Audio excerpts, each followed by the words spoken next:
Saya ingin kenalan dulu Ustaz. Sedikit Ustaz dari Rembang. Nah, kemarin kebetulan waktu ada kegiatan Roda di Kudus, sempat ketemu dengan menantunya jenengan. Dokter siapa itu saya agak lupa namanya.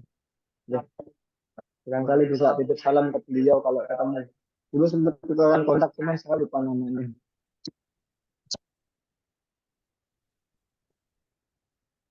Pak Faris, Iya, Ustaz Mas Haris. Ya. Kebetulan ya, beliau ya, di UNS ya. Dulu ada teman saya juga dari Rembang yang kedokteran juga, temannya Mas Faris. Mungkin waktu itu hmm, bisa nyambung sama beliau. Titip salam kalau misal ketemu dari Mas Dikit Rembang kan bisa. Yes. Sebelumnya tak buka terlebih dahulu ya. Assalamualaikum warahmatullahi wabarakatuh. Alhamdulillah Waalaikumsalam rabbil warahmatullahi alamin wabarakatuh. wa umur dunya waddin. Wassalatu wassalamu ala asyrafil anbiya'i wal mursalin. Sayyidina Maulana Muhammadin wa ala alihi wa sahbihi ajma'in. Alhamdulillah rabbil alamin, di malam yang mulia ini, di bulan yang mulia ini kita masih diberikan kesempatan untuk bisa melakukan hal-hal yang bermanfaat, ya. Bisa mengadakan daring inspiratif dengan Ustadz Wardi, dan semoga malam hari ini kita bisa mendapatkan pencerahan. Apa ya? Selawat serta salam semoga juga bisa kita senantiasa haturkan kepada junjungan kita Nabi Agung Muhammad Sallallahu Alaihi Wasallam, yang sebagai suri teladan kita, yang kita nantikan syafaatnya di yang akhir nanti. Semoga kita semua diakui sebagai umat beliau. Yang kami hormati Ustaz Suwardi, Matur suwun Ustaz yang kami bisa meluangkan waktunya untuk ikut di majelis kita malam hari ini. Supaya Pak Tri Darmadi, Kepala Polda Rendang, Pak Joko Agung, Ustadz Iwan, dan Pak Arif yang sudah bersedia untuk bergabung di room Zoom malam hari ini. Terus semoga membawa kemanfaatan dan kebaikan untuk kita semua. Dan sebelum kita mulai, mari kita buka terlebih dahulu dengan Al-Fatihah bersama-sama. Al-Fatihah. Bismillahirrahmanirrahim. Ya, karena aku tua, ya, kan.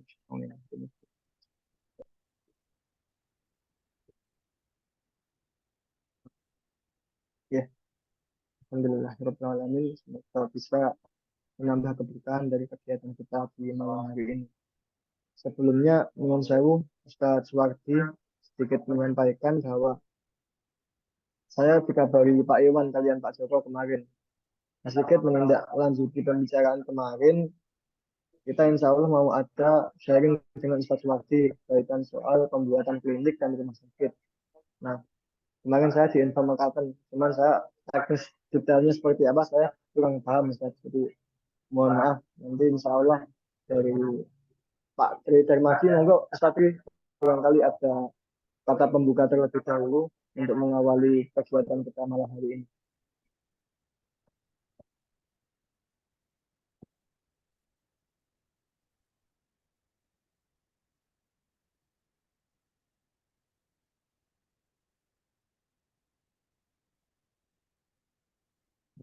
Pak Joko Agung, monggo Pak Joko, barangkali Langsung mawon, Pak. Langsung mawon dah malam. Langsung mawon. semua monggo. Oke, Monggo Ustaz Suwardi, nanti waktu dan ya tempat ini kita bisa diskusi silakan. aja. Ya, Ya. Bismillahirrahmanirrahim. Assalamualaikum warahmatullahi wabarakatuh. Waalaikumsalam warahmatullahi wabarakatuh. Alhamdulillah, alhamdulillahilladzi arsala rasulahu bil huda wa dinil haq ala dini kulli wa kafa billahi syahida. Wasyhadu an la ilaha illallah wa asyhadu anna muhammadan abduhu wa rasuluh la nabiyya ba'dah. Allahumma shalli ala sayyidina Muhammad wa ala ali sayyidina Muhammad.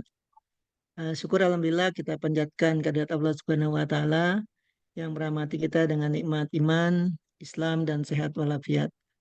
Tak lupa salam dan salawat kita sampaikan pada kedua hasanah kita di Muhammad Salam beserta para sahabat dan keluarganya. Saya ini ya, ini forum berbagi aja ya. Kita ngobrol-ngobrol ya. Tapi sebelum kita ngobrol, ini saya presentasi dulu bagaimana tentang konsep eh, membuat rumah sakit, ya, membuat masjid dalam bentuk rumah sakit, ya. Ini bermula dari tahun 94. Di tahun 94, kader-kader kesehatan itu kita kumpulkan di aula Rumah Sakit Dr. Karyadi. Ya, kader kesehatan Jogja dan Jawa Tengah. Waktu itu kita datangkan Dr. Salim Segap Al-Jufri. Beliau waktu itu masih jadi dekan, ya, dekan syariat Lipia.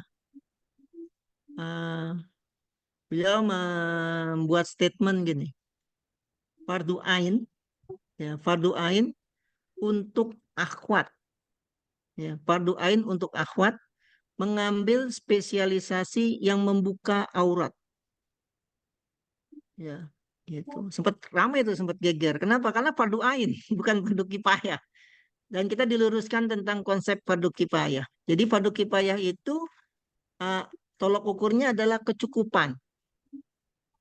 Ya, kalau sudah cukup jadi fardu kifayah. Tapi kalau belum cukup, kenanya fardu ain. Contoh misalnya, ya, di satu daerah itu ada korban meninggal misalnya 100 orang. Yang bisa memandikan, mengkafani cuma 1 orang. Maka yang lain di daerah situ fardu ain untuk belajar ini pemulasaraan jenazah. Kenapa? Karena 1 orang nggak mungkin melaksanakan pemulasaraan jenazah 100 gitu. Nah, waktu itu di Jawa Tengah, ya, di Jawa Tengah itu terutama Semarang dan sekitarnya, ya. Oh, itu dokter optim perempuan itu cuma 2. Nah, kebayang kalau ada orang harus di SC 4 gitu dalam waktu yang bersamaan. Maka itu bisa mati yang lainnya itu. Kenapa? Karena nggak ditolong. Akhirnya keluar fardu ain. Nah, dari situ kita dapat mandat, ya, dapat tugas untuk membuat konsep sistem kesehatan, ya, sistem kesehatan kita. Nah, disitulah kita mulai merancang-rancang. Walaupun akhirnya terrealis mulai jalan-jalannya itu tahun 2002 apa 2000 2009 2008 gitu. Ya, itu latar belakangnya, ya. Ini saya share screen, ya. Ini mah enggak usah. Nah, ini pernah lihat ini enggak di apa ya? Ini di Jakarta nih. Belum pernah. Ada rumah sakit. Belum pernah kalau saya ke Batam. Apa? Kelihatan enggak? Belum pernah kalau yang saya Tapi kelihatan. gimana nih? Ini Gimana ini ini? di Jakarta. Rumah sakit punyanya itu Budi apa? Buddha Buddha itu loh. Siapa tuh? Eh, Udah. Buddha Suci. Tati Morda ya. Iya, Ya itu bayangin tuh pegawainya ada yang konglomerat, jilbaban. konglomerat tuh. Iya, tapi ini punya yayasan, Oh ya, bukan punya San. pribadi. Oh, hebat ya, Mang. Ya, Tati Morda emang apakah ini tidak punya misi? pasti Tentu dia punya. punya. Iya. Nggak mungkin kalau tidak punya. Ini baru Buddha Suci.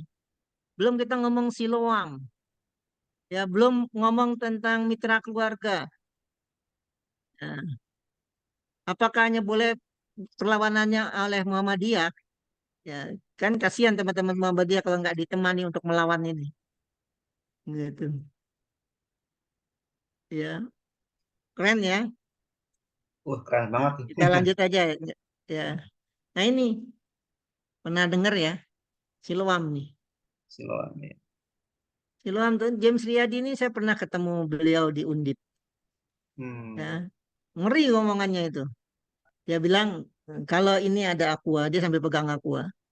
Saya mau beli, tidak dikasih, maka saya akan suruh orang lain untuk membeli dan saya nanti beli dari orang itu. Gitu. Jadi rumah sakit Siloam itu memang buat buat kendaraan mereka. Lihat aja lambangnya tuh. Lambangnya kan jelas, ya, salib. Dan itu merambah kemana-mana. Bahkan di Magelang itu bergabung dengan pondok pesantren, bikin rumah sakitnya. Gitu. Nah, ini gambar ini bagus nih.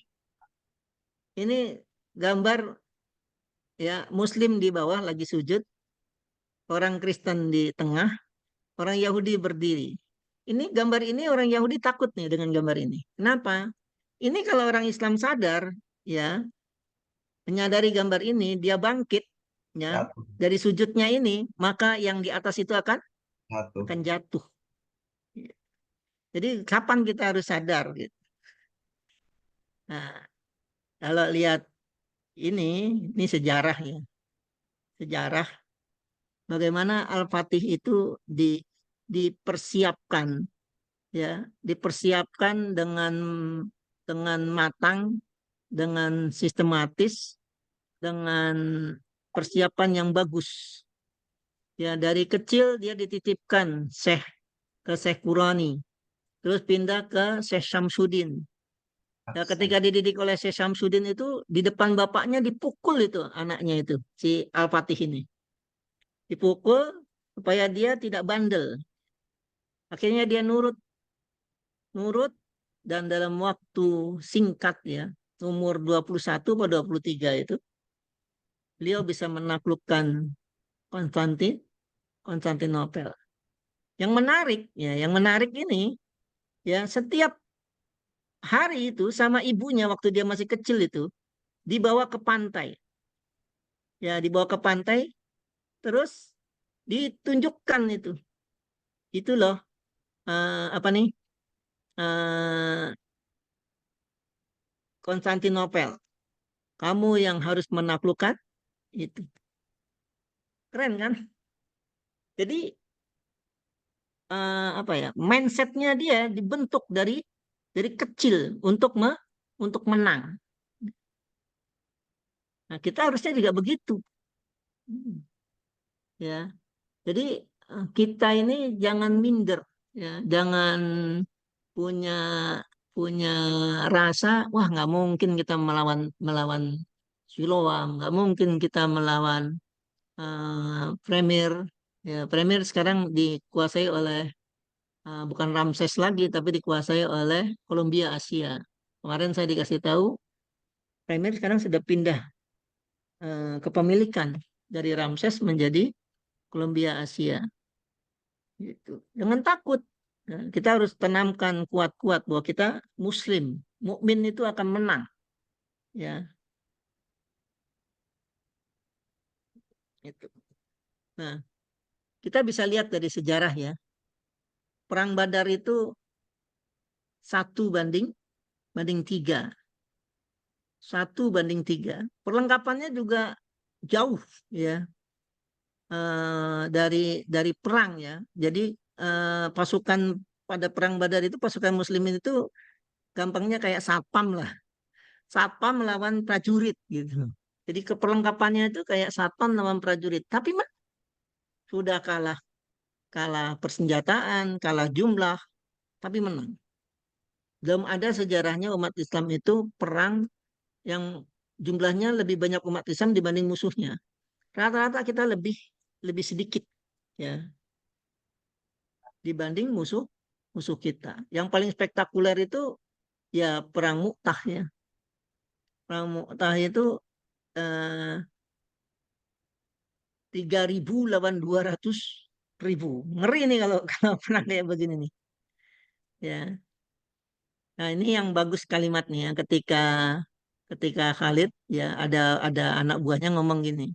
Betapa besarnya pasukan Romawi dan betapa kecilnya kita. Khalid balik ngomong gini. Begitu kecilnya Romawi dan begitu besarnya kita.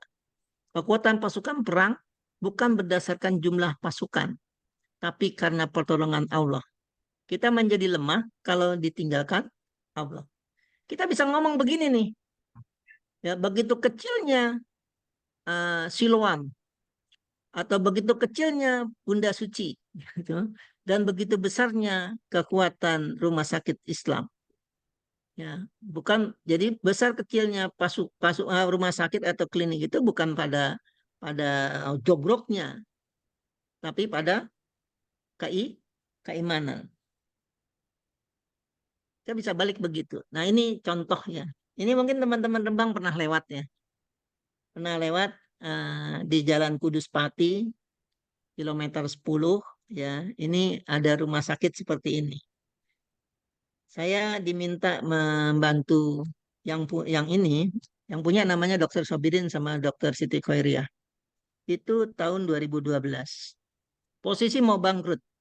Waktu itu hampir dijual. Ya, terus Pak Sobirin baca koran Suara Merdeka, ngeliat tulisan saya, terus nyari rumah saya di Demak, minta dibantu. Kita bantu, kita kasih konsepnya tentang masjid dalam bentuk rumah sakit, beliau setuju. Singkat cerita kita perbaiki, alhamdulillah sekarang jadi begini. Ini 4 lantai. Alhamdulillah nih sekarang sudah bisa jadi begini, bangun. Jadi 2012 saya masuk, 2014 saya mulai bangun. Dari posisi mau bangkrut, naik. Di sekarang lagi bangun lagi 4 lantai di belakangnya. Sama sebesar ini juga 4 lantai. Ya, itu. Nah ini kalau kita jalan ke Pantura. Pantura tapi ke arah Jakarta. Dekat Weleri. Ya, gedung Udah. ini dari Jalan Pantura masuk ke dalam Kecamatan Gemuh masih 5 kilo. Ya, masih 5 kilometer. Nah, tadinya ini gedung ini dapat rekomendasi untuk jadi rumah sakit. Saya bilang nggak bisa. Nah, ownernya setuju kita perbaiki dengan konsep tadi ya, membangun masjid dalam bentuk rumah sakit. Ya, tadinya sepi, kita perbaiki rame. Klinik ini BPRB dulu namanya, Balai Pengobatan dan Rumah Bersalin. Ya, singkat cerita, saya masuk sini 2008. 2014 saya serahkan gedung ini. Luas 1,6 hektar. Ini di pinggir Pantura, dekat Weleri. Masih Kecamatan Gemuh, tapi desanya Pucang. Ya, kalau tadi kan Kecamatan Gemuh, desanya Gemuh. Kalau yang ini Kecamatan Gemuh, desanya Pucang. Pinggir Jalan Raya Pantura, luas tanah 1,6 hektar. Luas bangunan 2 lantai 9.600 meter persegi. Alat semua standar Eropa. Ya, itu. Ini gedungnya nih. Jadi kalau ke arah Weleri nanti bisa lihat. Betul Hikmah. Nah ini yang Gresik. Gresik sebelah kiri, ya yang sebelah kiri yang ada joglonya ini kayak joglo. Ini gedung lama. Saya datang ke sini tahun 2022. 22 sama mau kolaps juga. Ya, pasca Covid lah. 2022 awal saya datang. Nah, ini sekarang 2023 sudah jadi begini. Gedung ini saya bongkar. Sudah saya bongkar dan jadi ini. Ya. Nah, ini yang punya saya sama istri di Demak. Ini insya Allah mudah-mudahan kalau nggak akhir tahun ini, tahun depan jadi rumah sakit ibu dan anak. Semua yang kita bangun ini semua ini dari ini ya sampai ini itu tidak ada yang pinjem bank. Ya, tidak ada yang pinjem bank. Semua dana sendiri.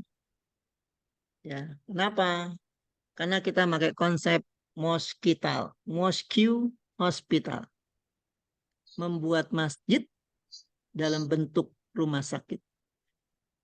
Karena kenapa nggak pinjem bank? Nggak ada masjid dibangun pinjem bank. Dan tidak ada orang bangun masjid punya uang 3 miliar baru bangun masjid.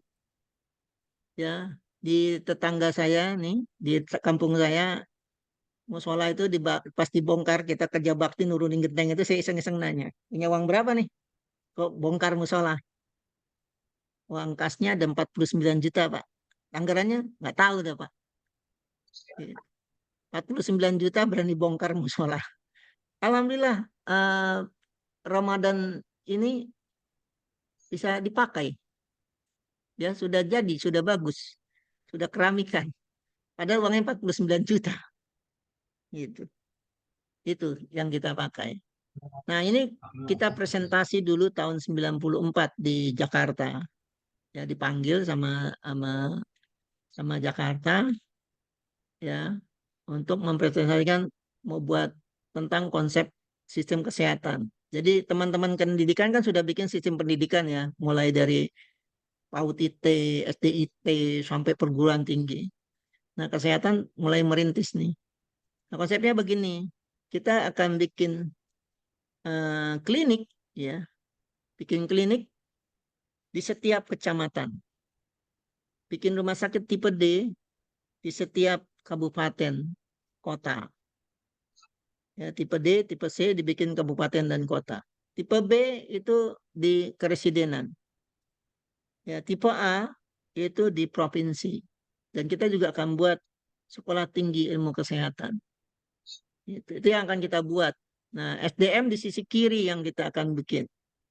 Ya, waktunya nanti sisi kanan. Ini cita-cita kita begini. Maka kita mulai. Nah, prinsip yang kita bangun adalah yang pertama adalah Nasrul Fikroh. Ya. Jadi semua institusi yang kita buat, ya tadi yang mulai dari yang Leri, Iya. Nurusipa, Gresik, itu adalah Nasrul Fikroh. Penyebaran dakwah Islam.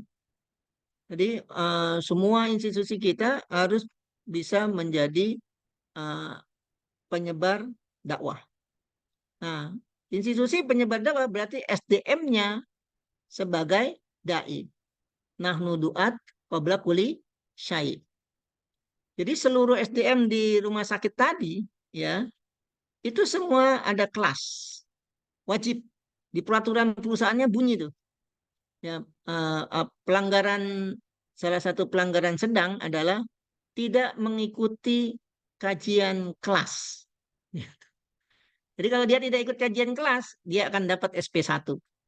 Nggak ikut lagi SP2. Tidak ikut lagi SP3 di skorsing. Gitu. Dan mutabah yaumiyah, ya mutabah yaumiyah itu dikumpulkan setiap tanggal 25. Buat apa ini? Kalau dia sampai terlambat mengumpulkan mutabah yaumiyah, maka gajinya ditunda. Jadi untuk syarat pengambilan gaji. Itu. Kenapa? Karena pertama adalah Nasrul Fikrah. Yang kedua, Tanmiyatul Tanmiyatul Kafaah, pengembangan kompetensi. Jadi SDM-nya ini dipaksa belajar terus. Tolabul ilmi, ya, minal mahdi ila lahdi. Terus nih suruh belajar. Ya. Ada rapot dari mulai direktur sampai tukang sapu. Dikasih semua rapotnya. Jadi mereka harus pelajarin apa, dia harus maju gitu ya. Nah, nanti ada penilai. Terus itu dibuat begini. Kenapa? Karena konsep Islam itu kan ini ya. Janganlah kamu melakukan sesuatu yang kamu tidak punya pengetahuan atas. Mau nggak mau mereka kalau mau ngapa-ngapain tuh harus tahu dulu ilmunya. Iman, ilmu, amal. Nah yang ketiga baru kasbul maisah. Sumber penghasilan. Tapi bukan berarti kita ini ya, zolim ya. Jadi waktu kita di Kendal dan tadi yang Baitul Hikmah di Nurusipa, ya di Gresik. Tadinya kita gajinya paling rendah. Di Kendal tadinya kita gaji paling rendah. Sekarang tertinggi di Kendal. Nurusipa kita ingin buat seperti itu. Ini lagi bergerak naik terus. Gitu ya. Cahayagiri juga sudah mulai perbaikan. Jadi penghasilan itu kita harus sejahtera karyawannya. Tidak boleh tidak. Karena kita nanti pakai balance scorecard untuk pengelolaannya. Nah ini langkah-langkah pendiriannya. Pertama bikin visi misi dulu. Buat tata nilai. Walaupun belum ada rumah sakitnya, belum ada kliniknya. Belum ada sarananya, bikin dulu visi misi. Ya, visi misi, tata nilai, dan program kerja. Nah kayak saya waktu diriin yang di Demak itu, program kerjanya pertama adalah cari tanah. Gitu. Padahal nggak punya uang. Nggak punya uang tapi punya program kerja cari tanah. Alhamdulillah. Allah itu kan sesuai dengan prasangka hambanya ya. Jadi ketika cari tanah itu dapat tawaran, alhamdulillah ada orang kita dapat dana ya, dapat dana, dapat rezeki untuk mampu membeli tanah yang 800 meter persegi itu. Terus besoknya dapat lagi 400 meter persegi. Terus dapat sampai akhirnya 2.500 meter persegi. Nyambung lagi tuh tanahnya. Enak kan? gitu, sampai 6 sertifikat. Nah, selesai tanah, program kerja berikutnya adalah bikin pagar keliling. Terus ini dibuat begitu. Padahal belum ada tuh bangunannya. Nah, pengelolaannya kita pakai ini, memakai balance scorecard. Balance scorecard ini biasa dipakai di perusahaan-perusahaan Eropa. Ya, di Indonesia Astra, Toyota ini biasa pakai ini. Ya, Unilever biasanya pakai ini. Ya, kalau pemerintahan Malaysia pakainya ini. Eropa juga pakai ini balance scorecard. Jadi ada 4 aspek yang dinilai kalau di balance scorecard itu. Pertama, aspek keuangan, aspek finansial. Ya, gampangnya kalau finansial gini, untuk memuaskan pemegang saham, tujuan keuangan apa yang harus kami capai? Nah, itu indikatornya kita makainya ZIS, zakat, infak, sedekah. Kenapa ZIS? Karena kalau orang mengeluarkan zakat, infak, sedekah, berarti dia orang mampu. Nah, karyawan kita juga harus bisa mengeluarkan ZIS. Nah, kalau karyawan mengeluarkan ZIS, berarti dia harus mencapai batas nisab. Jadi standar gaji kita nanti harus begitu. Karyawan harus bisa membayar kewajiban dia membayar zakat. Ya, nah, untuk biaya membayar zakat dia harus mencapai nisab. Ya, kayak di Baitul Hikmah itu udah mulai sampai 50% batas nisab gaji pertama itu. 50% atau 60% saya lupa. Ya, di Nur Sipa belum sampai 50%. Ya, terus tapi target kita adalah nanti adalah karyawan paling rendah gajinya adalah bisa bayar terkena nisab wajib bayar zakat. Nah, kalau karyawan bayar zakat bisa, tentu ya profit marginnya juga besar. Kita pakai dua biasanya, profit margin sama JIS. Walaupun indikatornya ada yang ROI, ROA ya, tapi kita biasanya pakainya dua, profit margin dan JIS. Profit margin kita target ya labanya itu di atas 25%. Nah, kenapa 25%? Karena kalau deposito itu kan sekitar 9%-an ya. Ya, kita ingin dia di atas 25%. Gitu. Terus yang kedua perspektif pelanggan. Ya, untuk mencapai tujuan keuangan, kebutuhan pelanggan apa yang harus kami capai? Ya, nah ini adalah indikatornya adalah kepuasan pelanggan. Ya, loyalitas. Loyalitas itu dilihat dari customer retention, CR. Ya, terus segmen pasar itu bisa dilihat dari customer acquisition. Baik akuisisi secara segmentasi, ya, misalnya dari menengah ke bawah jadi menengah ke atas, atau dari segi kewilayahan. Nah, daerah mana yang tadinya belum kita jangkau, sudah kita jangkau. Perusahaan mana yang tadinya belum gabung, kita bisa ambil. Gitu. Yang ketiga, perspektif bisnis internal. Untuk memuaskan pelanggan, proses bisnis apa yang harus kami unggulkan. Nah, ini ada identifikasi kebutuhan pelanggan. Apa sih yang dibutuhkan pelanggan? Kayak tempat saya, ya, yang di Demak itu kita lebih cenderung ke infertilitas. Kalau di Nurusi, Pak, unggulannya adalah di neurologi. Gitu. Jadi ada indikator-indikator yang harus dipenuhi. Yang keempat, perspektif pembelajaran dan inovasi. Untuk mencapai tujuan tadi, bagaimana harusnya rumah sakit belajar dan berinovasi. Ya, nah ini ada indikatornya yaitu kompetensi karyawan. Tadi ya raport dikasih tuh seluruh karyawan. Ada penilaiannya. Terus infrastruktur teknologi rumah sakit. Kalau dulu kita nggak punya CT scan, kapan kita punya CT scan? Terus lingkungan kerja.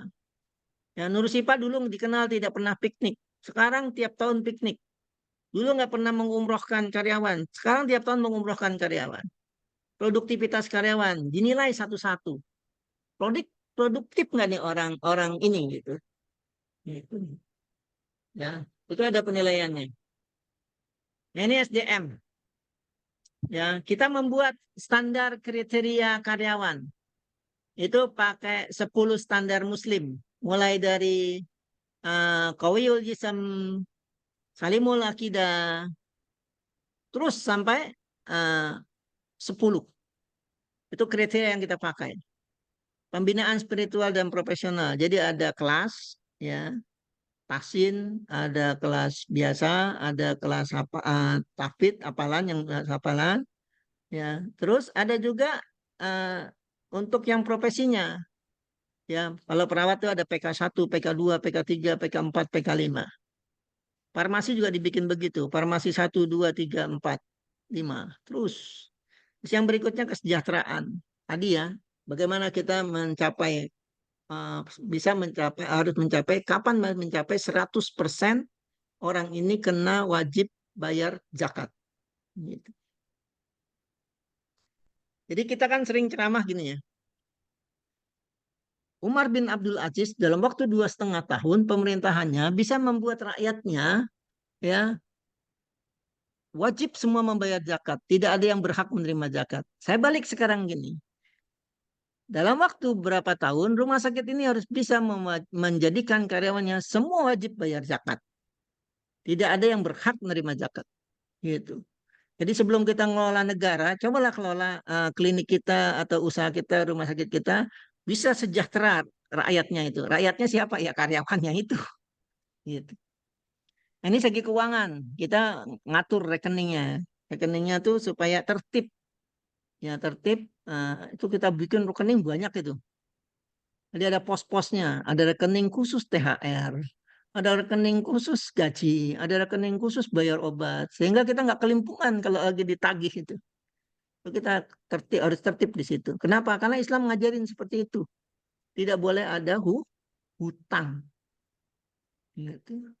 Nah, terus kuncinya ketika membuat keuangan itu, ya dengan menggunakan kita bikin namanya cut of account. Jadi di akuntansi itu ada cut of account, ada akun-akun pos-pos ya. Di Islam itu kan diajarkan ya. Kalau kita berjanjian dengan uang itu harus menulis. Yang kedua, harta itu ditanya didapat dari mana, dibelanjakan kemana. Itu prinsip akuntansi. Nah, ketika akuntansi kuncinya ada di COA, cut of account. Ya. Terus yang ketiga, kita harus terjangkau tarifnya itu.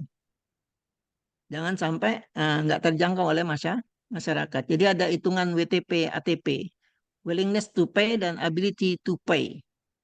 Ya, jadi keinginan untuk membayar dan kemampuan untuk membayar dari konsumen itu kita hitung. Nah, sarana prasarana kita buat dengan standarisasi. Kenapa? Karena kalau nggak standar, gedungnya, peralatannya ini bahaya. Ya, SDM-nya nggak standar juga bahaya. Yang berikutnya, gedung semuanya itu harus efisien. Kapan lampu boleh nyala? Gitu. Itu harus dihitung tuh. Bukan sekedar bangun gedung gini, tapi nanti bingung nyalain lampu siang-siang, listriknya boros. Itu harus dihitung efisiensinya. Ya kayak tempat saya yang di Demak itu bisa nyala lampu sekitar jam 5-an sore. Setengah 6 lah nyala. Kenapa? Karena jendelanya banyak. Gitu. Terus eh, perputaran orang di situ. Jangan sampai orang capek jalan kayak Jakarta Bogor, Ular Malimba. Gitu. Dibuatlah bagaimana nih supaya orang-orang ini tidak lelah. Jadi ada konsep one stop service. Nah, itu berbicara tentang efisiensi. Terus bagaimana menempatkan orang perawatnya supaya perawatnya tidak terlalu banyak, tapi dia bisa melayani banyak. Kasir nggak perlu banyak, tapi juga bisa melayani poli, melayani rawat inap, dan dia tidak buter-buter duduknya. Itu dibikin ketika kita merancang gedung. Makanya tadi visi misi dulu yang dibuat. Yang berikutnya aman. Aman apa? Ya tidak boleh mencemari. Gedungnya juga aman. Bagaimana kalau ada kebakaran? Savingnya bagaimana? Titik kumpulnya di mana? Terus bagaimana apa nih limbah yang dihasilkan? Nah di kita dikenal dengan ini ya rumah sakit tanpa limbah. Bukan tanpa sih sebenarnya rumah sakit minimal limbah. Ya, limbahnya itu dari limbah kita pakai untuk menjadi hasilkan uang. Jadi ada materinya sendiri itu namanya apa limbah menjadi berkah. Dari limbah menjadi berkah. Nanti kapan-kapan kita bahas itu. Yaitu masalah aman. Yang berikutnya nyaman. Nyaman. Jadi orang masuk ke tempat kita tuh enak gitu loh. Ya, ini. Nah, ini yang terakhir ya. dulu Rasulullah sendiri, ya, sampai dalam waktu singkat Islam menjadi penguasa peradaban berabad-abad, ya. Jadi sesuatu langkah yang besar itu selalu diawali dengan langkah yang kecil. Yang penting adalah konsistensi. Itu mungkin dari saya untuk pembuka diskusi kita. Monggo. Halo Mas Sigit. Ya, proses prosesnya Ustaz, ini menarik sekali ya. Jadi saya mendapat beberapa hal tadi, dan sebenarnya memang kalau bagi saya pribadi apa awang-awangan gitu ya. Yang pertama bukan nggak ada beban kesehatan sama sekali, mungkin yang lain mungkin bisa kepikiran, tapi melalui yang jenengan sampaikan tadi semoga kita bisa pelan-pelan lah ya. Monggo Ustaz serta Pak Iwan ada tanggapan kaitan dengan yang disampaikan oleh Pak Swakid tadi, dipersilakan. Oke, saya dulu ya. Ya, Assalamualaikum monggo Ustaz. Ustaz. Waalaikumsalam, monggo. Salam kenal Ustaz ya. Baru sempat ketemu ini kita WA-an dari kemarin. Ya. Jadi, perkenalan dulu Ustaz, saya Iwan. Saya tuh kerjanya di Pati Ustaz. Kebetulan di Dinas Lingkungan ini. Nyambung-nyambung sama limbah Ya. ini tadi ya. Ya. Satu sisi memang saya berpikir memang bisnis kesehatan ini kan bisnis yang besar ya, selain pendidikan ya. Kita dari ini saya sering ngamatin aja kayak SDIT, bisnis pendidikan selama ini kan Rembang kan kita sudah cukup lama gitu ya. Untuk mencapai BEP lah taruhlah ya. Untuk mencapai DP saya lihat tuh butuh panjang gitu ya. Butuh panjang dalam artian memang sekarang aja murid kita tuh ada 700 sekian ya di Al Ihsan itu Ustaz. Nah, baru kelihatan nih Ustaz, 500 siswa, 500 wali murid itu baru kita kelihatan keuangannya Al Ihsan itu dari sisi bisnis tuh stabil gitu ya. Nah, cuma saya belum kebayang nih di pendidikan. Satu sisi investasinya kan besar. Nah, tapi enggak tahu ya, saya ini meraba-raba aja ya, karena saya enggak pernah berkecimpung ke situ ya. Kayak di sini kan ada rumah sakit besar punya konglomerat Rembang lah ya, Bina Raharja namanya, rumah sakit Bina. Itu saya lihat kok investasinya luar biasa itu, mungkin gedung sampai 4 lantai, kayaknya gitu ya, besar banget gitu, dan butuh investasi besar. Tapi saya lihat juga rame mulai sekarang gitu ya. Saya lihat kok mulai mungkin 5 tahun dia baru kelihatan nih, mulai BEP-nya kelihatan tuh. Karena terakhir kemarin anak yang dirawat di sana pun kamar tuh penuh gitu ya.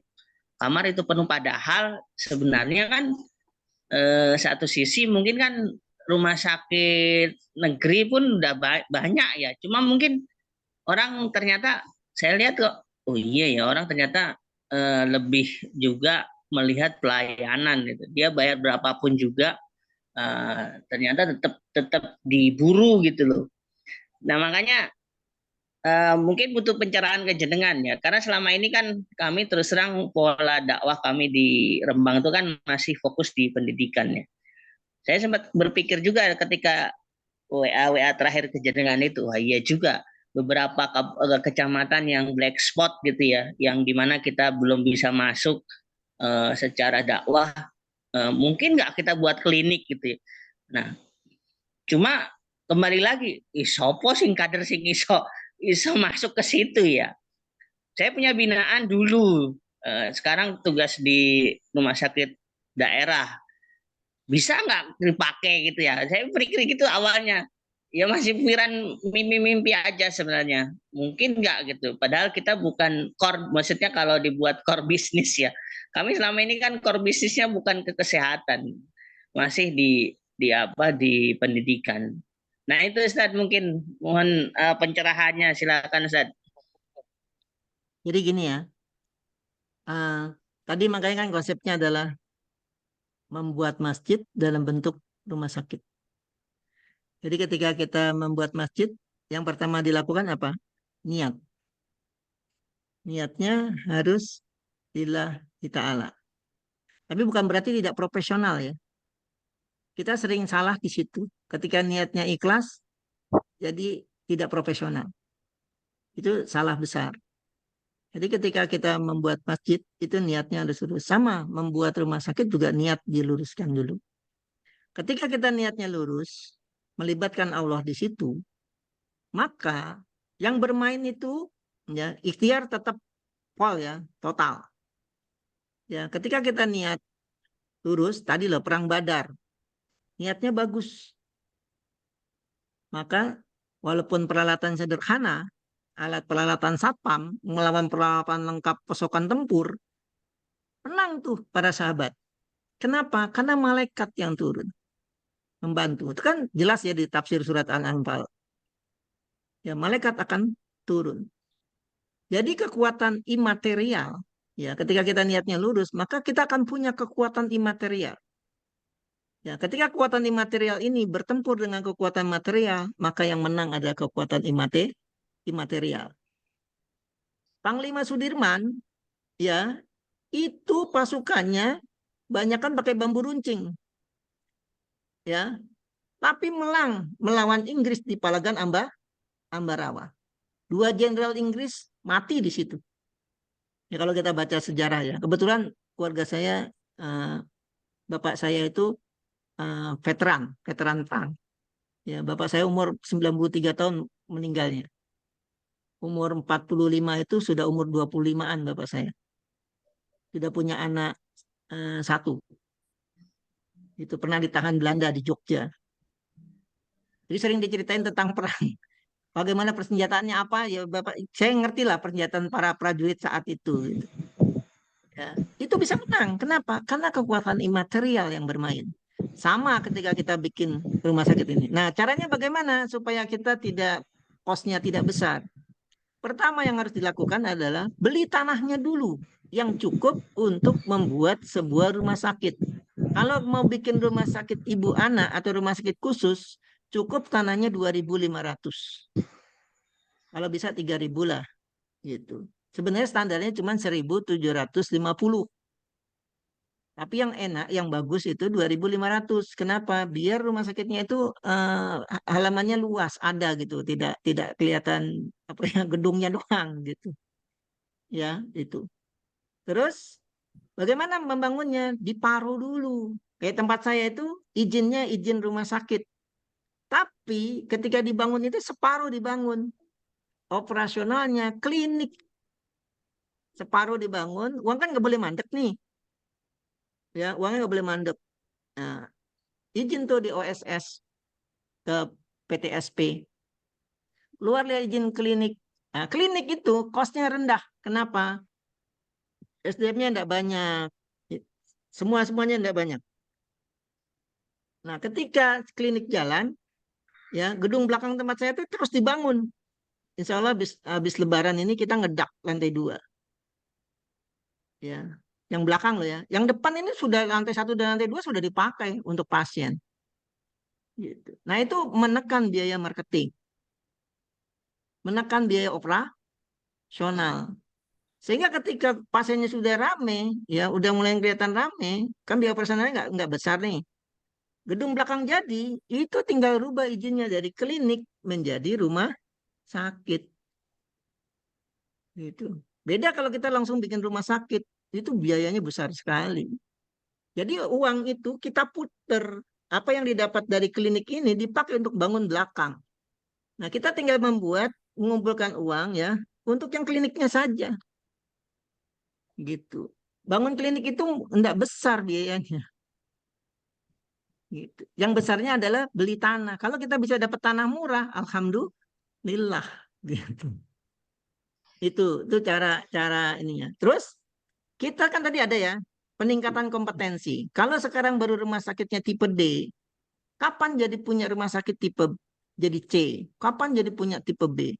Saya pernah mengerjakan ya rumah sakit dengan 2.300 karyawannya.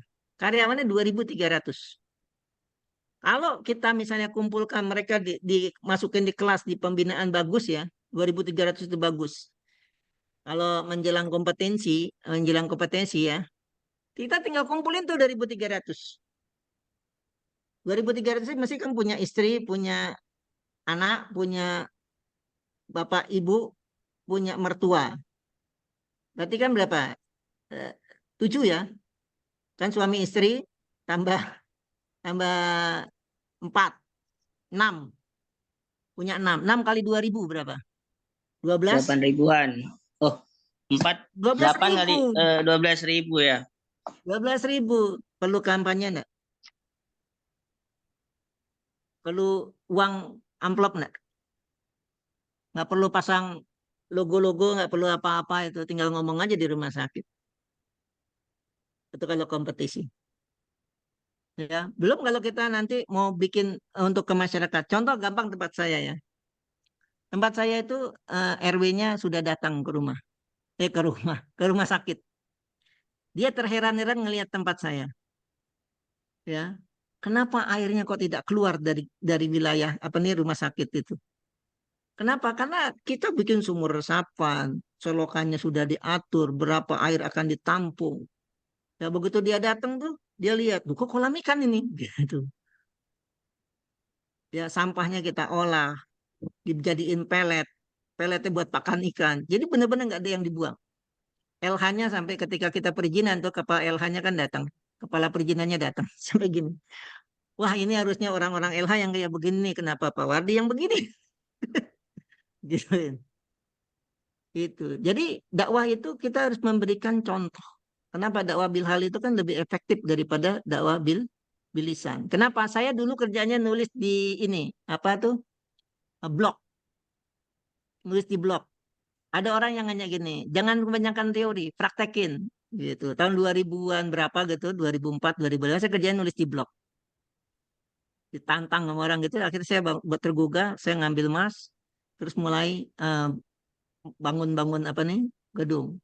Jadi sekarang kalau orang mau nanya gitu, eh, ya sudah bukan teori lagi. Jadi lihat aja jogroknya itu. Mau orang Jawa Timur ya silakan ke Cahyagiri, orang Jawa Tengah ke apa nih Nurusipa atau ke Baitul Hikmah. Gitu. Ini kita sekarang sedang garap juga di Serang, Banten. Andalusia, Rumah Sakit Andalusia. Tapi ini belum bagus ya. Baru berapa bulan lah ya yang mulai garap Banten nih. Gitu, Pak.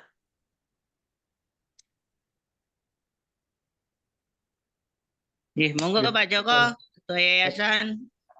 Oke, Pak Iwan, nek sampun saya tak gantian dulu. Pak Wati, Jegeng, Dalu. Enggak. Kemarin kita ketemu di Pak Muslih, ini nyambung lagi. Iya. Saya sudah tertarik ke sana kemarin Pak bersama jenengan terkait dengan konsep zero waste ya. Itu konsep di dunia pertanian itu sama seperti itu. Jadi pertanian terpadu zero waste, tidak ada limbah, semua limbah menjadi berkah lagi, kembali ke alam lagi. Yang kedua ini Pak Wardi, kalau modal awal yang digunakan, ini kan dari nol nih Bang, dari zero, dari nol. Itu kira-kira berapa? Tadi kan tidak punya uang, tetap dari tanah. Nanti kan bagi kami kan ini hal yang baru. Selama ini kan kami cerita setelah kami ada sudah uang. Nah, kebetulan saya itu punya teman nih dari Tangerang, orang Bekasi. Dia seorang agnia. Dia punya tanah di Rembang Kota. Saya berapa tahun nggak tahu berapa luasnya. Tapi dia punya tanah situ. Nah, kalau misalkan itu bisa dipakai sebagai klinik, nah nanti kita akan zoom lagi, tak ada lagi orangnya. Orangnya orang donatur, Pak.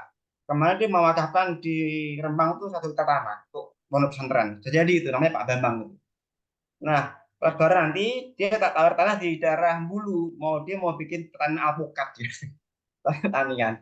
Jadi kalau memang nanti bisa berapa, nah syarat lokasinya itu di mana? Apakah di lokasi yang perekonomiannya baik atau yang bagaimana? Soalnya kan Rembang kan beberapa kecamatan nggak semuanya baik perekonomiannya kan. Di Bulu nggak baik gitu kan, sepi ekonominya. sumber nggak baik. Mungkin di daerah Keragan, Sluke, Rembang, Kalioreen itu oke. Karena itu daerah Pantura yang memang secara ekonomi masih cukup baik. Nah, itu memang di situ peluangnya. Nah, kira-kira berapa minimal modal yang digunakan untuk ke arah sana? Kemudian saya juga ingin tahu trik bagaimana jenengan kok bisa merubah rumah sakit yang semula mau bangkrut menjadi untung. Ini kan bagi saya suatu keajaiban, tapi bisa dijelaskan. Tadi temannya bagaimana bisa memancing pasien untuk ke rumah sakit kita. Sementara sudah banyak pesaing yang sudah mapan, kayak Muhammadiyah, dan sebagainya. Mohon penjelasannya Pak. Ya, jadi gini, pertama modal ya. Jangan takut dengan modal. Ya, makanya konsepnya adalah membangun masjid dalam bentuk rumah sakit. Jadi saya ketika membangun di Demak itu gini, istri saya itu ngenyek, tau ngenyek ya? Ngenyek saya gini. Kalau berani jangan jago luar terus, gitu saya gitu. Orang nggak beraninya jago luar. Ayo sekarang jadi jago kandang begitu. Ya karena saya sudah bisa membangun Baitul Hikmah sampai tadi ya seperti tadi 1,6 hektar gitu. Bisa membangun 4 lantai Nurusipa eksis sampai sekarang. Ya, sudah gini kan Eling Group. Teman-teman banyak lah gitu. Hampir ada 10 rumah sakitan. Eling Group itu kan banyak ya, kliniknya banyak, rumah sakitnya banyak, itu juga kita yang dampingi. Terus saya akhirnya resign. Bukan resign ya. Resign nggak dikasih-kasih di Baitul Hikmah itu, Kendal itu. Saya kabur lah, nggak masuk, pokoknya nggak masuk gitu. Saya sepedaan. Ketika ditanya, saya punya uang berapa waktu itu? Saya tidak punya uang. Ya, saya tidak punya uang. Tadi loh, ketika niatnya kita lurus, Allah nanti akan kasih. Gitu. Jadi ketika saya sepedaan itu nyari tanah, ya, nyari tanah. Ketika saya lihat ini, saya berdoa sama Allah itu, ya Allah, ini tanah bagus, gitu. Saya mau bikin rumah sakit di sini. Saya dikasih tanah ini. Saya nggak tahu loh itu yang punya tanah siapa gitu. Nggak taunya satu saat itu orang itu datang ke rumah yang punya tanah itu. Nyata itu Pak Mahfud. Pak Mahfud itu pegawai gizi di RSUD Demak gitu. Oh, dia mau beli tanah nih sini. Mau dijual berapa? Sekian gitu. Terus saya ngomong-ngomong sama istri, ya, nyata ada tuh uang ya yang untuk sekolah, tapi nggak jadi dipakai. Akhirnya kita alokasikan ke situ, ya. Terus bertambah, bertambah, tambah. Jadi kalau ditanya uangnya nggak ada, tapi begitu dibutuhkan tuh ada. Itu peran Allah. Gitu. Sama waktu Baitul Hikmah. Makanya kalau diceritain nggak percaya, karena itu ya peran imaterial. Nah, saya sangat berpegang teguh pada hadis qudsi itu. Allah itu bergantung pada hambanya. Ketika saya pertama kali membangun yang Kendal itu, ya, itu kan RB-nya nggak mungkin dibangun rumah sakit. Jadi kita harus cari tanah. Tahun 2009 saya dapat tanah di pinggir Jalan Raya Pantura itu. Itu harga tanah per meter tahun 2009 di situ. Harganya 82.000. Nggak ada lah tanah di jalur Pantura harganya 82.000. Kenapa? Karena di Demak saya beli tanah. Masuk jalan kecil, itu tanahnya per meter sudah 200.000. Ini 82.000. Gitu. Selidik punya selidik, kenapa tanah itu tidak laku? Karena tanah itu angker, nggak ada yang berani beli. Belakangnya makam pemakaman umum, di tanah itu ada makam 5. Itu. Ya, akhirnya kita beli 4.800 meter itu. Kita beli pada waktu itu 4.800 meter kita beli harganya 82.000 per meter. Terus kita pindahkan makam yang 5 itu ke pemakaman umum. Nah, yang antik ya, ketika itu kan kita ngomong ya kayak beginilah webinar gini diskusi sama Hermina Group. Pak Asmoro tuh langsung kirim orang, Mbak Yosi itu, Yose Parumbawati. Yos, datang tuh ke Kendal lihat, tadi nggak bohong itu dia. Itu mana ada tanah 1,6 hektar bangun gedung segitu besar standar Eropa gedung apa ininya alat-alatnya semua Eropa nggak ada Cina. Mosok habis cuma 12,3 miliar. Padahal saya waktu 2007 bangun rumah sakit di Sukabumi, konvensional tapi ya, jadi proyek dosen saya ngerjakan. Itu minimal 35 miliar. Ya, itu 2007 ya. 2014 Baitul Hikmah selesai dibangun, bendara ngitung itu 12,3 miliar. Nah, itu saya sampaikan ketika saya diskusi dengan grup Fermina. Itu datang benar orangnya tuh ke Kendal. Jadi dia udah datang baru telepon saya. Gimana lo? Gue lagi mau ke Kendal, mau kerja. Emang di mana, Mbak? Gue di tempat lo nih. Nah, terus ya gue pengen lihat Pak Asmura nyuruh lihat sini gitu. Begitu dia lihat ketemu gitu, gimana, gue udah keliling-keliling, bener nih orang ini standarnya Eropa semua, pakainya GE, apa alat-alatnya punya GE semua gitu. Luasnya tanah bener nih satu, nggak mungkin nih, mesti lebih dari 1,5 hektar dia bilang gitu kan, udah dimulai itu ya Pak. Terus gimana caranya gitu. Terus saya bilang sama dia, Mbak Yosi, saya beli tanah yang ini 4.800 meter yang gedung ini itu cuma 82.000. Wah, nggak percaya gue. Bener 82.000. Kenapa? Tuh lihat belakang kuburan. Oh iya ya. Ini tanah angker nggak laku. Terus yang kedua Mbak, tuh Kospin Jasa. Sebelahnya kan Kospin Jasa. Itu tanah kita dulu Mbak. Kita beli satu blok ini. Nah tiba-tiba udah kita bayar. Seminggu kemudian Kospin Jasa nemuin kita Mbak. Minta dikasih tanah. Saya bagi sepertiga depan, Mbak. Saya jual sepertiga depan itu sesuai dengan harga beli tanah kita seutuhnya itu, yang belakang. Yang 2/3 kan masih gabung sama, bisa nyambung sama tanah kita yang di belakang. Jadi kita nggak perlu tampak depan. Kenapa? Tampak depan kita udah 70 meter. Buat apa kita nambah lagi gitu? Oh gitu. Berarti kan kita tanah itu yang 5.000-an meter itu kita kan sama aja nggak beli itu gratis. Kenapa dibayarin sama kos penjasa?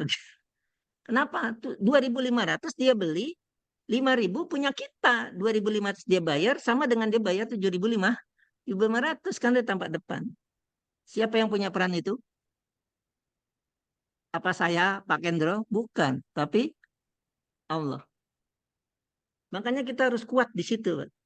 Kalau kita nggak kuat di situ, ya, jadi paling penting adalah tazkiyatun nafs. Makanya tadi konsepnya adalah masjid dalam bentuk rumah sakit. Ya, ketika teman-teman karyawan kita bersih semua, tidak ada yang maksiat, pertolongan Allah turun. Tapi begitu kita bergeser niat kita, jangan harap pertolongan Allah turun. Gak akan ada keajaiban di situ. Tapi begitu kita bersih, maka akan banyak pertolongan Allah. Ya, itu. Termasuk ketika kita untuk menarik pasien. Kenapa wajib di kita ada peraturan perusahaan wajib untuk ikut kelas? Ada loh teman karyawan yang keluar dari kita gara-gara disuruh ngaji.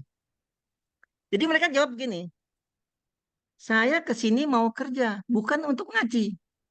Dijawab sama ownernya Bu Siti Komaria. Di sini ngaji bagian dari bekerja. Jadi kalau kamu tidak mau ngaji, ya sudah tidak usah bekerja di sini. Kenapa? Karena di sini bagian dari bekerja. Gitu. Rasulullah bisa bentuk kader-kadernya di Darul Arkom, bisa membuat mereka itu punya kekuatan, ya, punya daya juang, yang bersedia badannya dijadiin tameng, nyawanya hilang, bukan cuma harta dikeluarkan ya, bukan cuma waktu, tapi harta nyawanya dikorbankan. Bayangin kalau karyawan kita bisa bentuk seperti itu. Jadi dia nggak bakalan tuh ninggalin pos jaga kesehatan, nurse station. Dia nggak mungkin tuh kita suruh-suruh, ayo tuh pasiennya diawasin. Nggak perlu. Kenapa? Karena kita tinggal ngomong aja, ada hadis tuh. Barang siapa yang menengok orang sakit, maka 70 malaikat akan memberikan rahmat. Nah, kira-kira dia akan mondar-mandir ke pasien enggak?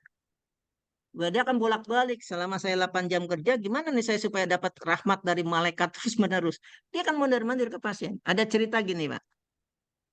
Jadi ada orang tua, nenek-nenek, mbah-mbah ya. Ini kisah nyata ya. Ada mbah-mbah tua sudah berobat di mana-mana di Rumah Sakit Semarang, dia orang kaya di Kendal. Waktu itu kita belum bentuk rumah sakit, masih bentuk RB. Ya, setiap uang yang keluar walaupun 1.000 rupiah saya harus tahu. Ya, terus mbah-mbah ini sakit. dirawat di Semarang, akhirnya karena mungkin uangnya udah habis ya, udah menipis, dirawat ke RB kita. Nah, ada resep buat mbah-mbah ini, resipe serit nomor 1. Jadi permintaannya serit. Jadi bukan ke apotek tapi ke kasir. Kasir ngasih ke saya. Kenapa? Karena harga serit kan 5.000. Itu harus tanda tangan saya untuk keluar uang itu. Nah, akhirnya saya tanya nih Mbak Ana nih susternya, Mbak, kenapa kamu minta serit? Ana ngomong, Pak, pasien ini dia bawa tas kresek. Ini obat-obat pasien ini dari Semarang. Isinya Alganak, Aprazolam, obat-obat antidepresan. Keluhan pasien ini pusing, lemes, tidak bisa tidur. Ya, pusing, lemes, tidak bisa tidur. Terus gimana Mbak? Serit. Jadi pasien ini Pak, keluhannya lemes, pusing, tidak bisa tidur. Pak Waldi bikin prosedur setiap pasien harus dimandikan oleh perawat dan harus dikramasi oleh perawat, bukan orang-orang lain, bukan oleh keluarganya, tapi harus oleh perawat langsung. Ketika saya mandikan, saya kramasi Pak, ternyata mbah-mbah ini ada kutu, baik di rambut atas maupun di rambut bawah. Di rambut bawah sudah saya beresi, saya kerok. Mosok yang rambut atas saya kerok, Mbak? Oh gitu. Nah itu saya perlu serit. Karena mbah-mbah ini pakai jilbab. Mungkin di Semarang dokternya nggak pernah periksa itu kepala pasien. Ya, mungkin nggak pernah periksa itu kepala pasien, cuma taunya, kenapa Bu? Pusing, lemas. Ya udah dikasih. Nggak bisa tidur, kasih obat tidur. Bayangin orang kepalanya banyak kutu suruh tidur, nggak bisa. Gitu. Nah akhirnya mbah-mbah ini di diseritin sama Mbak Ana ini. Gak lama kemudian ada orang nangis Pak, kenceng gerung-gerung. Saya bingung kan, waduh mati nih jangan-jangan nih saya bilang gitu. Terus saya panggil Mbak Rohani. Mbak Rohani itu kenapa? Mbak Rohani bilang Pak itu yang nangis polisi, kombes polisi. Anaknya Pak, mati pasiennya. Enggak Pak, dia kayak merasa ditampar sama Mbak Ana. Kenapa? Ternyata saya di sini diajarin bagaimana saya harus memperlakukan ibu saya, birrul walidain. Saya selama hidup saya belum pernah memandikan ibu saya, belum pernah nyisirin ibu saya. Lah kesini kok saya lihat perawatnya mandiin ibu saya, nyiritin ibu saya sampai akhirnya ibu saya tidur. Padahal keluarnya nggak bisa tidur. Ibu saya akhirnya bisa tidur. Hanya modal serit 5.000. Kira-kira kalau pasien dibegitukan, dia puas. Semboyan kita kan ini. Marem, taubat. Jadi kita punya moto tuh, marem, taubat. Orang masuk tempat kita harus marem, marem tahu ya marem ya. Marem tuh puas, tobat. Gitu. Itu kira-kira kalau ada pasien diperlakukan seperti itu, kira-kira dia mau pindah ke tempat lain nggak? Nggak bakalan. Jadi kunci di tempat kita itu adalah di tarbiyahnya itu sendiri. Itu yang tidak bisa saya terangkan sampai saat ini ke Hermina. Hermina tuh juga tanya ke kita, gimana lo bikin karyawan kayak robot? Gitu. Saya ketika ngenalin ownernya tentang konsep saya bawa ke ini SD Alam Arido. Tahu SD Alam Arido? Oh iya, iya. Ownernya saya ajak duduk sini, tonton itu guru-guru bawa apa nih OHP, nenteng-nenteng, wah ngajar anak apa ya dari hati lah keluar gitu. Terus saya bilang kunci membentuk guru-guru itu kayak begitu, ya itu ada di tarbiyah saya bilang. Jadi kalau kita mau bentuk orang kayak begitu, kuncinya di tarbiyah.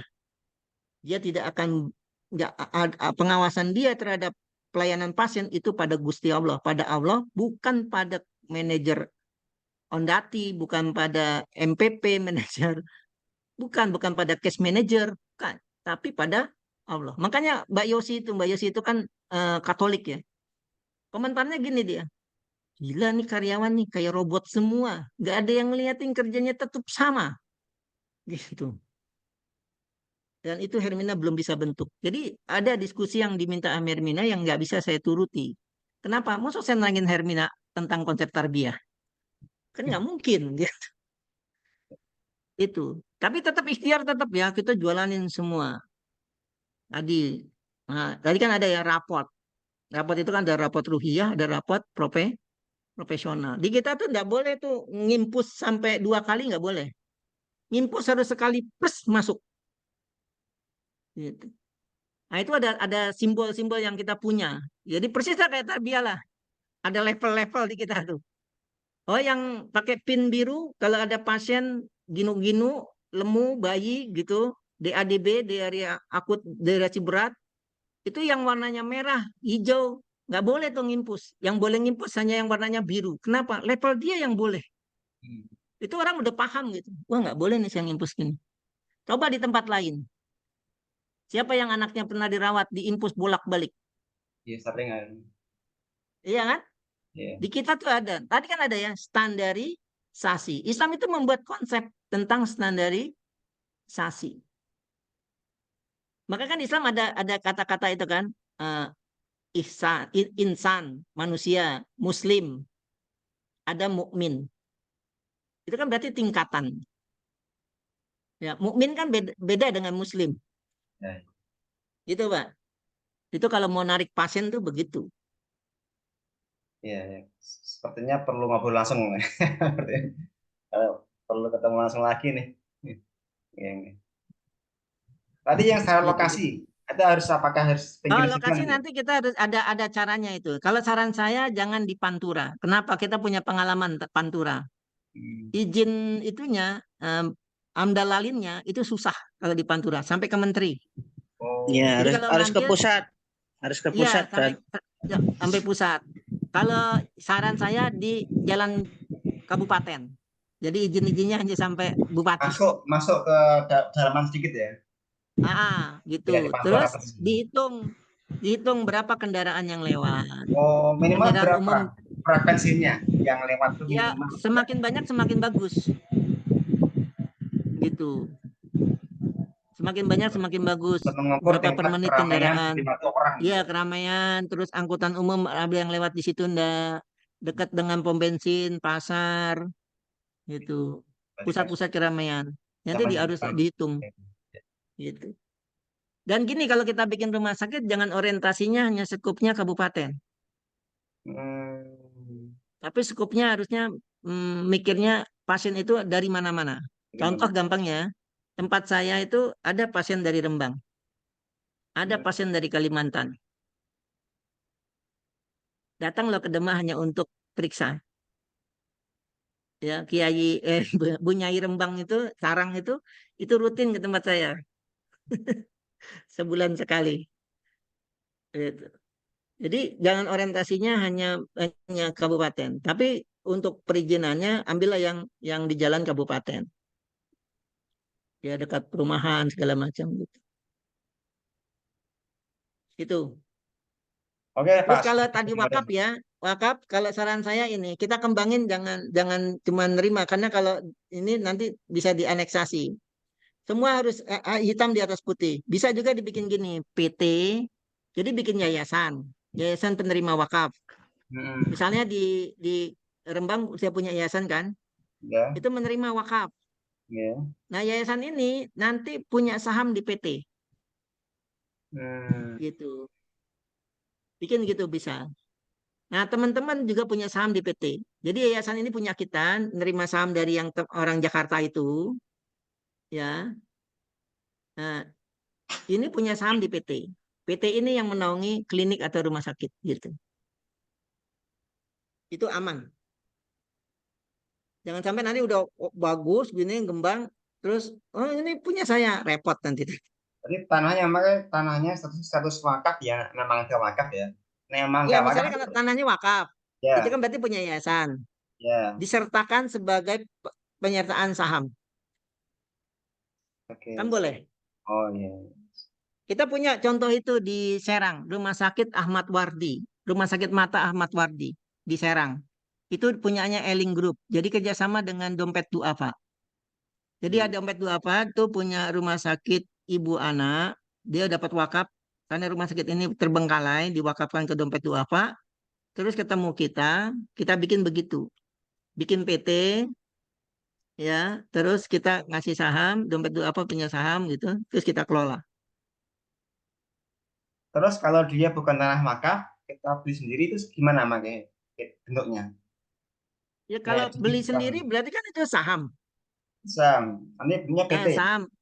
Iya PT, klinik rumah sakit sebaiknya bikinnya PT, jangan yayasan. Kalau yayasan tidak bisa diwariskan, bikin PT. Jadi saya punya dua ya. Jadi saya dulu bikin yayasan namanya Gelagah Wangi. Bikin STIT, TKIT, PAUD, IT, ya, Kota Wali Demak. Itu sekarang sudah saya lepas. Itu karena yayasan. Tapi saya bikin PT Berkah Amanah Medika. Itu naungin rumah sakit. Itu punya pribadi.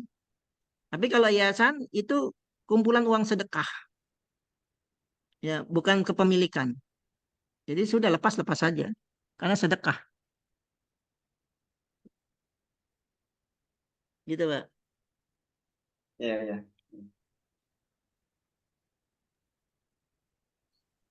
Pak Tri, monggo Pak Tri. Masih on nggak Pak Tri ini? Sih Kalau ada yang, dong. oh ya, mantap Masih Pak ini. Iwan, masih. Mantap. Cuma dengarkan saja. Wah, urung nyaut.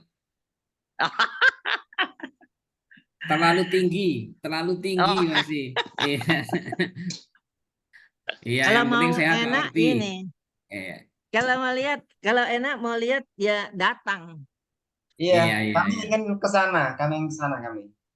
Langsung ke Datang. Kuningan, ke Demak Iya, atau Boleh bisa datang ke ke Nurusipa, Kudus, bisa datang ke iya, Demak. iya, nanti kami akan ke iya. sana, insya Allah. Yang Iya, Ya, lagi. jalan-jalan Pak Joko, Oke, siap Pak jalan-jalan. Tri. Iya, saya Iya. tertarik. Ya, makanya Iya, PKU Muhammadiyah itu di Pamotan kan jadi cepat gede Pak Joko. iya, iya, iya. Karena di dalam kan gitu. Jalan. Gus sudah punya tanah di Bonang gede banget ya ras itu malah bukan kandang wedhus ning Panturan. Oh, Ya, iya, iya, tanah sak barang pirang itu sih. iya.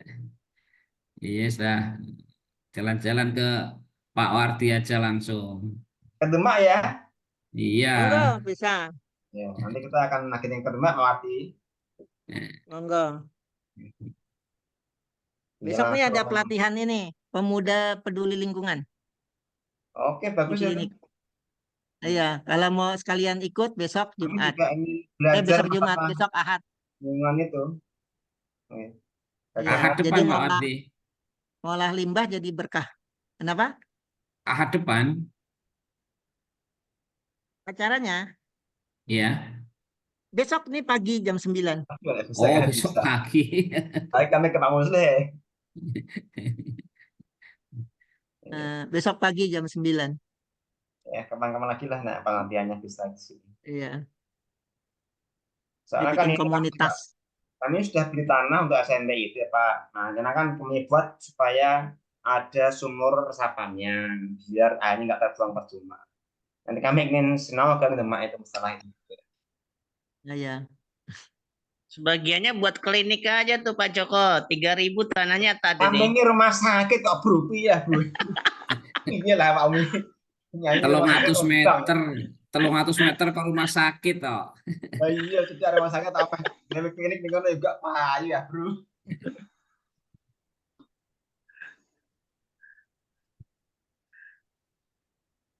Bisa insya Allah bikin. eh,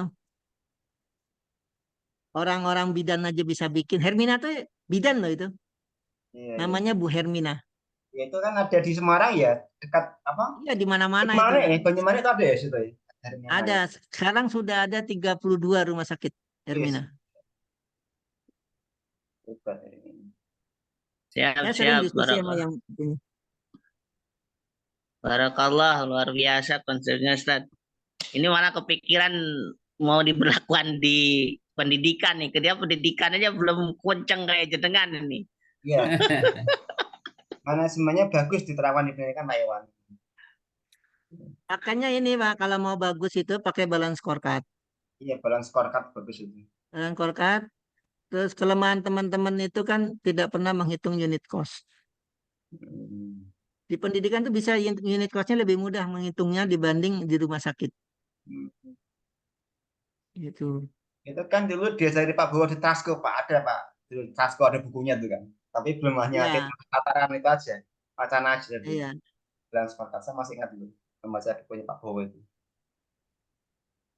Nah, saya ingin praktek di lapangan seperti apa balance scorecard di sekolah itu, Pak. Saya ingin tahu seperti itu.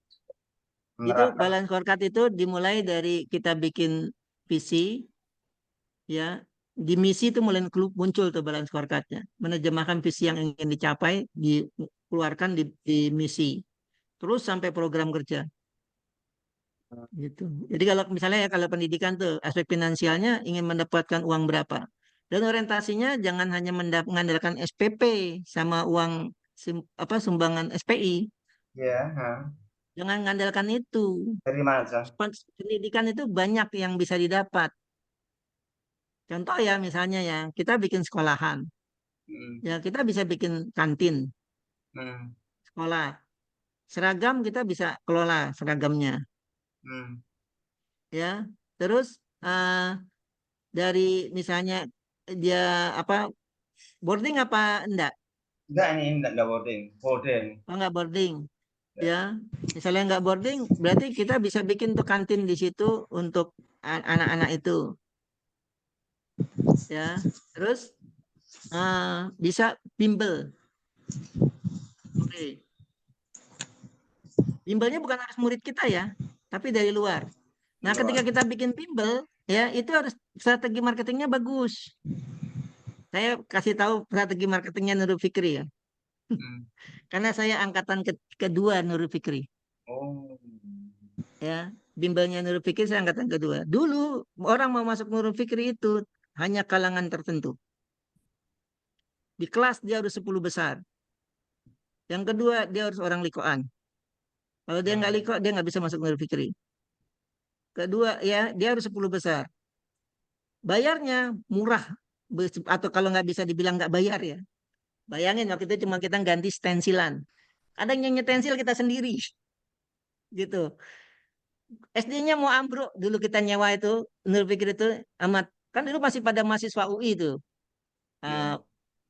Bang Fahmi, Bang Musoli, Bang Haridrus. almarhum Bang Suryama, itu Bang apa Asma Karima itu masih mahasiswa semua.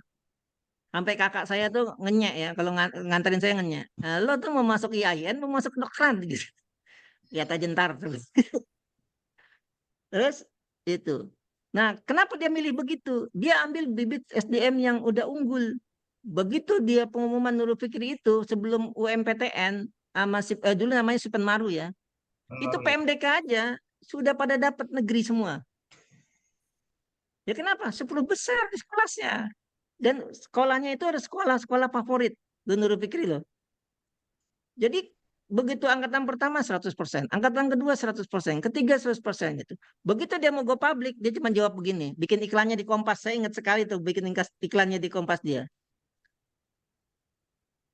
Dua satu dari dua mahasiswa UI adalah lulusan Nurul Fikri. Jadi bikin grafik tabel aja dua tuh, ya 50% berarti satu dari dua mahasiswa UI itu adalah murid Nurul Fikri. Kira-kira orang gimana tuh? Keren kan itu?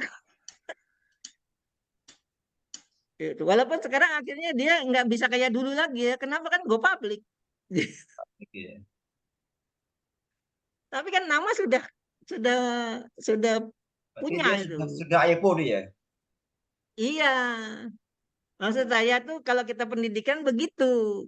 Kalau bikin bimbel ya, eh, cari tuh siswa-siswa terbaik di Rembang. Suruh ikutin bimbel di kita, bayarnya murah saja. Sampai kita nanti moncer, ngalahin prima apa intens atau Agama atau apa GO gitu. Jasa operasi. Gitu. Ini. Tapi kalau kita sekarang sudah mulai tarif, SDM-nya nggak diseleksi, kita capek tuh ngajarin orang tuh. Kenapa? Ngajarin orang di bawah standar dengan ngajarin orang di atas standar kan lebih enak ngajarin orang di atas standar. Gitu. Saya ngeliat teknik Nurul Fikri ini pinter ini. Gitu. Saya dulu pikir itu nggak bisa sembarangan orang daftar. Saya cuma dikasih tahu teman, yuk ikut bimbel. Kok nggak ada pengumuman apa-apa, atau ada bimbel. Dulu kan Teknos itu ada pengumumannya, ada apa iklannya gitu. Tuh keripik kita nggak ada iklan. Ya, itu kalau pendidikannya. Jadi jangan orientasi hanya SPI sama SPP. SPP, bikin yang lain-lain. Sehingga nanti BEP-nya itu cepat. Gitu. Siap. Siap. Sampun mungkin Pak Joko nggih, Pak Tri, sampun. Sudah, Ada nanti lagi? kita tinggal ke lapangan saja. Siap, insya Allah. Habis lebih Lebaran mungkin Pak Suwardi, insya Allah. Ya, monggo. Nah, Asal saya jangan bulan kembali. Juni ya. Oh, Jangan bulan iya. Juni. Karena bulan Juni saya mau itu ziarah sebulan. Ziarah. Iya, Ke ziarah Timur ke sana, ke Timur Tengah. Masjidil Haram. Oh. Oh ya, nggih, Ustaz. Ya, ya. Barakallah. Nah, silakan Pak Mas Sigit, monggo ditutup Mas Sigit. Ya, sampun ini ya, ustaz-ustazah sekalian, Betul. mungkin saya nyimak mawon ya, ngalap barokah istilahnya kalau orang Jawa nih ya. Meskipun mungkin belum nyanda untuk saat ini, tapi minimal dapat barokah sharing dengan panjenengan semua. Semoga suatu saat bisa nular ke saya dan teman-teman yang lain. Ya. Matur suwun sekali lagi Pak Suwardi sudah meluangkan waktunya. Terima kasih juga Pak Tri, Pak Joko, Pak Iwan, dan lain-lain yang sudah terus bergabung. Semoga membawa kebaikan untuk kita semua hari ini ya. Ini insya Allah kakak. Ini Pak Suwardi, izin saya rekam ya Pak. Rekamannya nanti izin kita bagikan ke teman-teman. Kesannya bisa lebih meluas. Ya, monggo, monggo. Ya. Baik, kita akhiri. Matur suwun sekali lagi Pak Suwardi dan semua yang sampun rawuh. Kita tutup dengan hamdalah bersama dan juga doa kafaratul majelis. Alhamdulillah.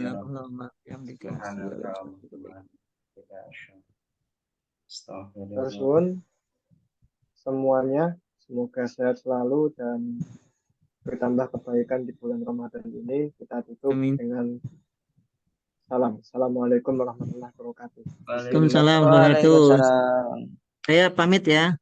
Terima kasih Pak Suwardi. Ya, sama-sama.